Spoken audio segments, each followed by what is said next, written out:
were informed that there was going to be a no-fly zone over our country, and we were concerned that this was serious. This was different to every other military exercise that was being carried out in our waters. So when we actually started looking into this, there was going to be missiles and ordnance being fired up into our skies. What goes up must come down. We found other information that was pertinent to our discussions with the ambassador. We sent that to him and he invited us up. We actually did negotiate the Russians to leave our waters. It wasn't by accident, and that will be forthcoming in the new movie that will be made later on. But I want to point on something that you're asking about sovereignty. Sorry, there's a movie being made? Oh, there is, yeah. There's 800,000 of a budget to set it up. They're looking for a director, and I think it's a 20 million budget. Who are you hoping will play it? I was told Colin Farrell, but I leave that to the people. The contracts are signed, so I won't say any more on that. But we're talking about sovereignty. 85% of the fish that is caught in our waters is not being caught by Irish people. 15% is.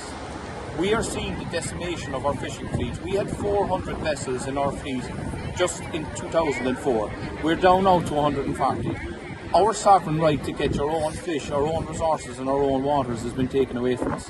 We fought in Brussels to get our sovereignty recognised in the last 2 years, where we prevented the Norwegian fleet from coming inside the 12-degree line and fishing right up to our shoreline. We are also at the moment trying to stop Iceland coming into our waters. Norway gets 224,000 tonnes of blue whiting in our waters. Our fishermen get 60,000 tonnes. There's a catch of 1.5 million tonnes of that fish, and this fish has generated spawns and breeds in our waters. We are not being properly treated by Europe when it comes to our fishing rights. And it's as simple as this. The common fishery policy was based on 3 pillars. One was the sustainability of our people, 2 was the sustainability of our stocks, and 3 was the environment. We keep hearing that we have to restore our oceans, so that means that pillar has failed. There is 9-0 catch options for 9 species in our waters by ICES, the scientific community that evaluates the sustainability of the stocks. That means that part of the policy has failed.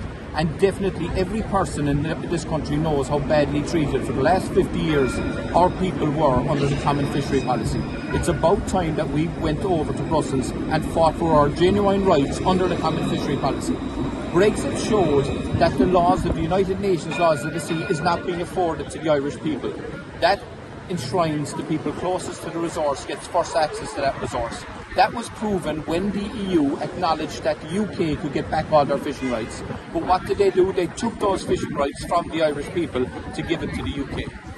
I cannot believe that any politician that gave away 25% of our resources has the cheek to stand up in front of the Irish people to say that they did a good job and vote for me to go back to Europe. I think it's scandalous.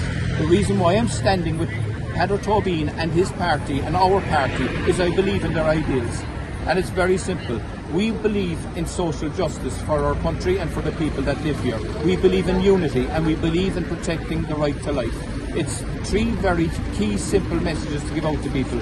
We showed the Irish people how Aontú stood above all the rest in the recent divorce referendum, where Peadar went out and articulated very, very clearly how mad this legislation, how damaging it could be to people and carers like myself and for the women to take them out of our constitution. Let's not forget how short that was a time ago.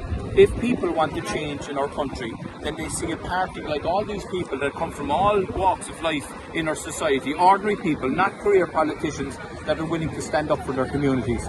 The people of Ireland have an opportunity on June the 7th. This opportunity might not come around again for a while, but it is here now. If you believe and you don't agree with the migration, the housing problems, the HSE, the way the country is being run, then you have a chance now to send a clear message this time in the local elections and the European elections. And I'm hoping that people will take that opportunity and send a clear message to the establishment.